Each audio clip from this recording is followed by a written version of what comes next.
Movie start होती है 1944 south Pacific के एक आइलैंड में, जहां हमें वर्ल्ड वॉर 2 के दो फाइटर पायलट्स को दिखाया जाता है। इन दोनों के प्लेन क्रैश हो चुके हैं। ये दोनों पायलट्स अलग अलग देश के होते हैं। एक अमेरिकन पायलट हैंक मार्लो और दूसरी जापानी पायलट गनपेई इकरी। इन दोनों के बीच में छोटी सी गन फाइट होती है और ये लड़ते लड़ते आइलैंड के अंदर पहुंच जाते हैं, जहाँ पर ये दोनों फिर से लड़ाई करने लगते हैं और लड़ाई कर ही रहे होते हैं कि यहाँ पर अचानक से एक जायंट एप आ जाता है, मतलब विशाल वानर आ जाता है। सिंपल शब्दों में कहें तो एक बड़ा सा गोरिल्ला दिखाई देता है। सीन शिफ्ट होता है 1973 में, जहाँ पर हमें रेंडा को दिखाया जाता है। रेंडा यूएस गवर्नमेंट ऑर्गेनाइजेशन का हेड। रेंडा हाल ही में खोजेगा स्कल आइलैंड पर प्रिमिटिव क्रीचर, सिंपल शब्दों में कहें तो आदिम जीवों को खोजने की योजना बनाता है। वो एक यूएस आर्मी की भर्ती भी निकालता है, जिसमें सबसे पहले होते हैं लेफ्टिनेंट कर्नल प्रेस्टन पेकार्ड, दूसरे होते हैं former British special air force service captain James Conrad, तीसरी होती है anti war photographer Mason Weaver. अब ये तीनों बैंकॉक थाईलैंड में एक शिप में मिलते हैं। साथ ही में प्रेस्टन पेकार्ड की टीम भी होती है वहाँ पर, और कुछ रिसर्चर्स भी होते हैं। उस मिशन में रेंडा, सेन और मिल्स भी होते हैं वहाँ पर। अब मेजर जैक चैपमैन इनको मिशन समझाता है और शिप उस जगह के लिए निकल जाती है। दरअसल इनकी शिप में हेलीकॉप्टर्स होते हैं, जिसकी मदद से ये स्कल आइलैंड पर जाएंगे। पेकार्ड, जेम्स, मेसन और पेकार्ड की टीम और रिसर्चर्स हेलीकॉप्टर से उड़ान भर लेते हैं, पर उनके सामने एक मुसीबत होती है। उनके सामने बिजलियों से भरा तूफान होता है। ये लोग बड़ी मुश्किल से उसे पार करते हुए आखिरकार स्कल आइलैंड पर पहुंच ही जाते हैं। आइलैंड पहुंचकर पेकार्ड के लोग आइलैंड का नक्शा बनाने और ब्रुक्स के होलो अर्थ थ्योरी, सिंपल शब्दों में कहें तो खोखले पृथ्वी सिद्धांत को साबित करने के लिए लैंडा के सिस्मोलॉजिस्ट, सिंपल शब्दों में कहें तो भूकंप वैज्ञानिक ह्यूस्टन ब्रुक्स द्वारा बनाए गए सिस्मिक बॉम्ब को आइलैंड पर गिराना चालू कर देते हैं, जिसकी वजह से वहाँ पर बड़े बड़े धमाके होते हैं। जब ये लोग धमाके देख ही रहे होते हैं कि अचानक से हेलीकॉप्टर के अंदर एक पेड़ आके घुस जाता है और वो हेलीकॉप्टर गिरने के कारण ब्लास्ट हो जाता है। ये देखते हैं कि वहाँ पर वही बड़ा सा गोरिल्ला होता है। क्योंकि ये लोग पहली बार देख रहे होते हैं इस गोरिल्ला को, ये लोग काफी हैरान होते हैं। देखते देखते वो बड़ा सा गोरिल्ला आधे से ज्यादा हेलीकॉप्टर्स को तबाह कर देता है। उसमें कुछ पेकार्ड के लोग भी मारे जाते हैं। जब ये गोरिल्ला हेलीकॉप्टर तबाह कर ही रहा होता है कि इसकी नजर पेकार्ड पे पड़ती है और ये पेकार्ड से नजरें मिला के चला जाता है। इतना सब कुछ तहस नहस होने के बाद ये लोग इधर उधर बिखर जाते हैं। बचे हुए लोग में दो ग्रुप बनते हैं। एक ग्रुप में कॉनराड, वीवर, नीव्स के साथ कुछ रिसर्चर्स होते हैं और दूसरे ग्रुप में पेकार्ड, रेंडा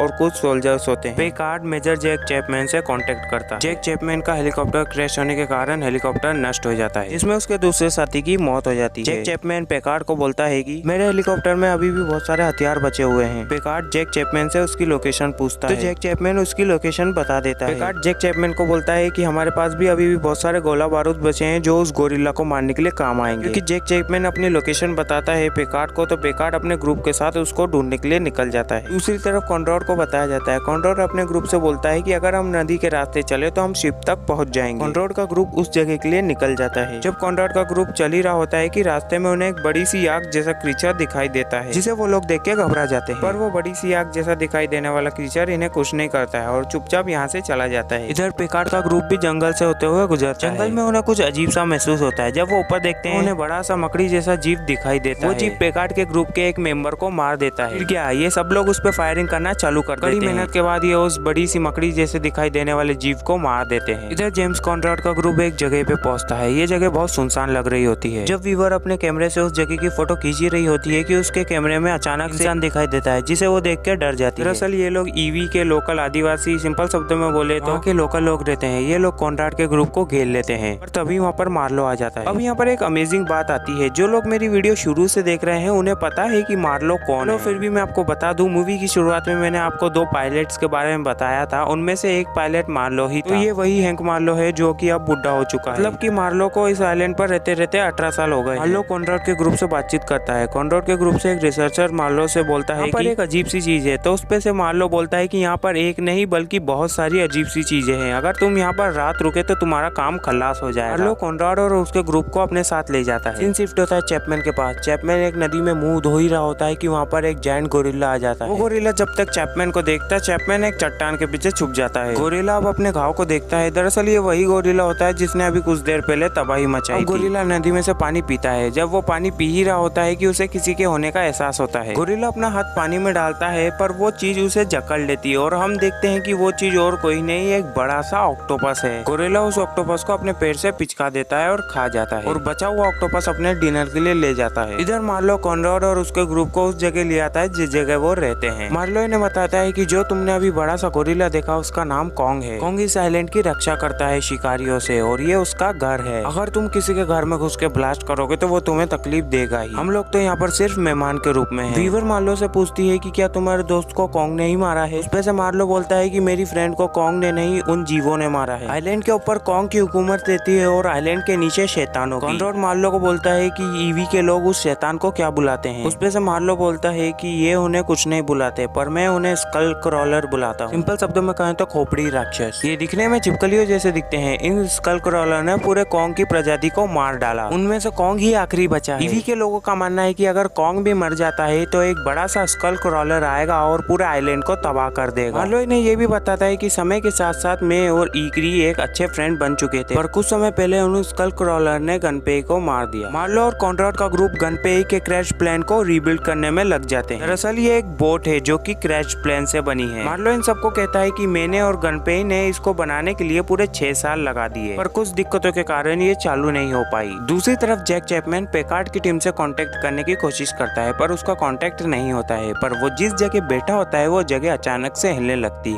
और वो देखता है कि वहाँ पर एक लकड़ी जैसा दिखने वाला क्रीचर है। उस क्रीचर को देख के घबरा जाता है और उस पर गोलियां चलाने लगता है, पर वो क्रीचर चैपमैन को कुछ नहीं करता है और चुपचाप वहाँ से चला जाता है। चैपमैन को एहसास होता है कि उसके पीछे कुछ है। जब वो पलट के देखता है तो वहाँ पर स्कल क्रॉलर होता है और वो उस चैपमैन को मार देता है। इसी के साथ जैक चैपमैन की भी मौत हो जाती है। इसका मतलब लकड़ी जैसा दिखने वाला जीप चैपमैन को देख के नहीं भागा था, बल्कि वो स्कल क्रॉलर को देख के भागा था। अब रात हो जाती है और कॉनरॉड और वीवर आसमान के नजारे देख रहे होते हैं। ये देखने में बहुत ही खूबसूरत लगते हैं। साथ ही साथ कॉन्ग भी ये नजारे देख रहा होता है आसमान में। वो भी कहीं ना कहीं अपनी फैमिली को मिस कर रहा है। वो हो जाती है और कॉनरॉड का ग्रुप वहाँ से निकलने के लिए तैयार हो जाता है और उनके साथ मार्लो भी शामिल हो जाता है। जाते मार्लो भी थोड़ा इमोशनल हो जाता है क्योंकि मार्लो ने इन्हीं के साथ 18 साल बिताए हैं। वीवर अपने कैमरे से ईवी के लोगों की एक फोटो खींचती है और वहाँ से ये लोग निकल जाते हैं। कॉनरॉड के ग्रुप का कॉन्टेक्ट पेकार्ड के ग्रुप से सक्सेसफुल हो जाता है। ये सब लोग काफी खुश होते हैं, पर इनकी खुशी ज्यादा देर तक नहीं रहती क्योंकि कॉनरॉड के ग्रुप से नीव्स को मांसाहारी पंछी उठा के ले जाते हैं और थोड़ी दूर ले जाने पर उसके हाथ पैर अलग कर देते हैं और उसकी चीर-फाड़ कर देते हैं और ये देख के कॉनरॉड का ग्रुप बहुत निराश होता है। कॉनरॉड का ग्रुप बोट से उतर जाता है और थोड़ा रेस्ट करने के लिए ये लोग रुकते हैं। वहीं पर इनको पेकार्ड का ग्रुप भी मिल जाता है। कॉनरॉड पेकार्ड को बोलता है कि अगर हम नदी के रास्ते गए तो वो हमें बोट तक पहुंचाएगी। पेकार्ड बोलता है कि अभी हम नहीं जा सकते क्योंकि अभी हमें जैक चैपमैन को ढूंढना है वेस्ट की तरफ। मार्लो बोलता है कि हम वेस्ट की तरफ नहीं जा सकते क्योंकि वहाँ पर वही आदमखोर क्रॉलर रहते हैं। अगर हम वहाँ गए तो सब मारे जाएंगे। और ना चाहते हुए भी इन सबको पेकार्ड की बात मानना पड़ती है और ये लोग वेस्ट की तरफ निकल जाते हैं। रास्ते में इन्हें बहुत सारे कंकाल मिलते हैं। ये कंकाल कॉन्ग के सदस्यों के होते हैं। पेकार्ड डिसाइड करता है कि हम इन कंकाल के अंदर से होते हुए जाएंगे। जब ये लोग वहाँ से गुजर ही रहे होते हैं कि वहाँ पर स्कल क्रॉलर आ जाता है। वो क्रॉलर कॉनरॉड और वीवर के सामने वॉमिट करता है यानी उल्टी करता है और उस उल्टी में स्कल निकलता है यानी खोपड़ी निकलती है और उस खोपड़ी में एक लॉकेट भी होता है। जब कॉनरॉड उस लॉकेट को देखता है तो वो समझ जाता है कि ये वही क्रॉलर है जिसने जैक चैपमैन को मारा है। जब ये लोग सब उस क्रॉलर को मारने के लिए ढूंढ रहे होते हैं, वो क्रॉलर सबसे पहले रेंडा को ही मारता है और कुछ पेकार्ड के लोगों को भी मार देता है। अब पेकार्ड अपने एक आदमी से बोलता है कि उस क्रॉलर पर आग डालो। जैसे ही वो आग डालता है तो वो जीव जलने लगता है। जलने के कारण अपनी पूंछ से उस आदमी को मारता है जो उस पर आग डाल रहा होता है और वो आदमी जाके ब्लास्ट हो जाता है, जिसके कारण रेक के हाथ से वो फ्लेमेबल गैस के बॉम्ब गिर जाते हैं। बॉम्ब फटने के कारण चारों ओर गैस फैल जाती है। यहाँ पर एक परेशानी दूर होती नहीं है कि वो मांसाहारी पंछी फिर से आ जाते हैं और इन सबको मारने लगते हैं। और कॉनरॉड इन पंछियों का बड़ी बहादुरी से सामना करते हैं। वो क्रॉलर रेग और कॉनरॉड की तरफ बढ़ रहा होता है। अभी वहाँ पर वीवर आती है और लाइटर उसकी तरफ फेंक देती है क्योंकि उस जगह पेट्रोल पड़ा था, तो पेट्रोल होने के कारण वहाँ पर एक ब्लास्ट होता है और वो क्रॉलर वहीं मर जाता है। मार्लो बोलता है कि ये तो सिर्फ एक ही था, अगर हम यहाँ रुके तो हम सब मारे जाएंगे। पेकार्ड बोलता है कि हमें जैक चैपमैन को ढूंढना होगा। कॉनरॉड पेकार्ड को बता देता है कि जैक चैपमैन अब मर चुका है। पेकार्ड बोलता है कि फिर भी मैं वहाँ पर जाऊंगा, हमें उस हेलीकॉप्टर तक पहुँचना पड़ेगा क्योंकि उसमें ही सारे हथियार है जिससे हम कॉन्ग को मार सकते हैं। मार्लो पेकार्ड को मना करता है, फिर भी पेकार्ड नहीं मानता है। पेकार्ड बोलता है कि हम उस कॉन्ग को मार के रहेंगे। मार्लो पेकार्ड को बोलता है कि कॉन्ग तो सिर्फ हमें स्कल क्रॉलर से बचा रहा है। कॉनरॉड और उसका ग्रुप पेकार्ड के साथ नहीं जाता। कॉनरॉड पेकार्ड को बोलता है कि तुम्हें तुम्हारा क्रैश हेलीकॉप्टर और हथियार थोड़ी दूर पर ही मिल जाएंगे, तुम्हें शिप में मिलेंगे। अब ये दोनों ग्रुप फिर से अलग अलग हो जाते हैं। पेकार्ड को पेड़ पे लगी चिट्ठी भी मिलती है जिसे चैपमैन अपने बेटे के लिए लिख रहा है। अपने साथियों से बोलता है कि इसे लिटिल चैपमैन के घर पहुंचा दे। पेकार्ड का ग्रुप उस क्रैश हेलीकॉप्टर तक पहुंच जाता है और वो सारे हथियार तैयार कर लेते हैं। इधर कॉनरॉड को दिखाया जाता है। कॉनरॉड बोलता है कि मैं नदी की दिशा देखने के लिए ऊपर चढ़ूंगा। वीवर बोलती है कि मैं भी तुम्हारे साथ चलूंगी। रात हो जाती है और कॉनरॉड और वीवर थोड़ी ऊंचाई पर चढ़ जाते हैं। जब वो दोनों नजारे देख ही रहे होते हैं कि वहाँ पर कॉन्ग आ जाता है। वीवर कॉन्ग के सिर पे हाथ रखती है और उसकी आंखों में आंसू आ जाते हैं। इधर हम देखते हैं कि कॉन्ग की आंखों में भी आंसू आ जाते हैं, मतलब कहीं ना कहीं उसके अंदर भी फीलिंग है। कॉन्ग वहाँ से चला जाता है। साथ ही में वो धमाके देखता है जिसे वो पेकार्ड के लोग कर रहे थे। अब जो रिसर्चर्स कॉनरॉड और वीवर की राह देख रहे थे, कॉनरॉड उनको बोलता है कि तुम शिप की तरफ चले जाओ, अगर हम सुबह तक नहीं आए तो तुम निकल जाना। वो लोग कॉनरॉड से पूछते हैं कि कि तुम कहाँ जा रहे हो, तो कॉन्ट्रोर बोलता है कि मैं कॉन्ग को बचाने जा रहा हूँ। मार्लो बोलता है कि मेरे बिना, इसका मतलब मार्लो भी अब कॉन्ग को बचाने के लिए शामिल हो गया है। इधर कॉन्ग पेकार्ड के पास पहुंच जाता है। जैसे ही कॉन्ग पेकार्ड की तरफ बढ़ता है, पेकार्ड नदी में मशाल डाल देता है और नदी जलने लगती है। इसका मतलब पेकार्ड ने नदी में पेट्रोल डाल के रखा था। कॉन्ग अब जलने लगता है और ये सब खड़ा खड़ा पेकार्ड देख रहा होता है। कॉन्ग जलने के बावजूद भी पेकार्ड के 2-3 लोगों को मार देता है और बेहोश होकर गिर जाता है। इतने में कॉनरॉड भी वहाँ पर आ जाता है। कॉनरॉड पेकार्ड को समझाने की कोशिश करता है पर पेकार्ड नहीं मानता। कॉनरॉड पेकार्ड के लोगों को जैसे तैसे समझाता है और पेकार्ड के लोग ही पेकार्ड पे गन तान देते हैं। ये सब चल ही रहा होता है कि इतने में वहाँ पर स्कल क्रॉलर आ जाता है। सब लोग वहाँ से निकल जाते हैं पर पेकार्ड ढीठ अभी भी वहीं पर ही खड़ा रहता है अपने बॉम्ब के साथ। कॉनरॉड उसको समझाने की कोशिश करता है पर पेकार्ड नहीं मानता है।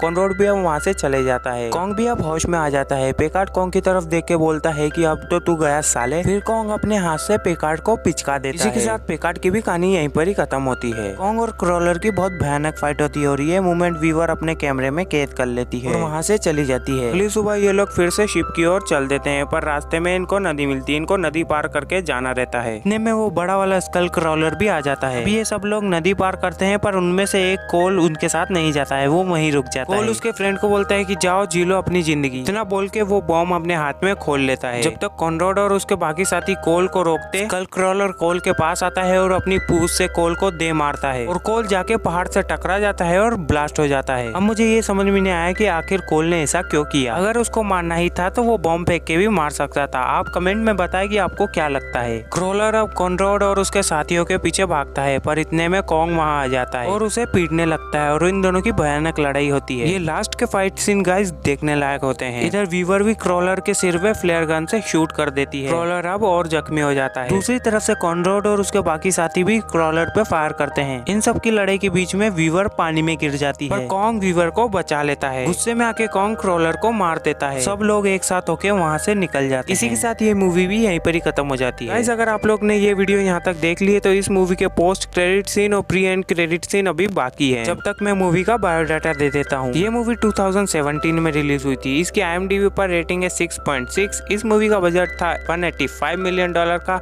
इसने बॉक्स ऑफिस पे कमाई की थी $566.7 मिलियन की। मूवी के प्री एंड क्रेडिट सीन में हमें बताया जाता है मार्लो अपने बेटे से पहली बार मिल रहा है और अपनी पत्नी से भी मिलता है। मूवी के पोस्ट क्रेडिट सीन में हमें वीवर और कॉनरॉड को बताया जाता है उन्हें मोनार्क में अरेस्ट कर लिया गया है। सेन और ब्रुक्स कॉनरॉड और वीवर को बताते हैं कि कॉन्ग ही सिर्फ अकेला मॉन्स्टर किंग नहीं है। फिर कॉनरॉड और वीवर को गुफा की पेंटिंग दिखाई जाती है जिस पेंटिंग में सबसे पहले गॉडजिला को दिखाया जाता है। दूसरी पेंटिंग में मोथरा को दिखाया जाता है। तीसरी पेंटिंग में रोडेन को दिखाया जाता है। चौथी पेंटिंग में किंग गिदोरा को दिखाया जाता है। पांचवी और लास्ट पेंटिंग में गॉडजिला और किंग गिदोरा को दिखाया जाता है जो कि आपस में बैटल कर रहे हैं। गाइस मैं हमेशा से बोलता आया हूँ कि इस वीडियो को बनाने में भी बहुत मेहनत लगी है। अगर आपने वीडियो को यहाँ तक देख लिया है तो चैनल को सब्सक्राइब और वीडियो को लाइक करके जरूर जाना। गाइस आप ये भी बताना कि इस वीडियो में क्या कमी थी ताकि मैं उस कमी को हटा सकूं। रिक्वेस्ट और है आप सब लोगों से जल्दी से 1K सब्सक्राइबर मेरे चैनल पे कंप्लीट करवा दीजिए ताकि आपको और भी इंटरेस्टिंग मूवी एक्सप्लेन वीडियोस देखने को मिल सकेगी। लाइक हॉरर, आपकी डिमांड पे 18+ और भी बहुत कुछ।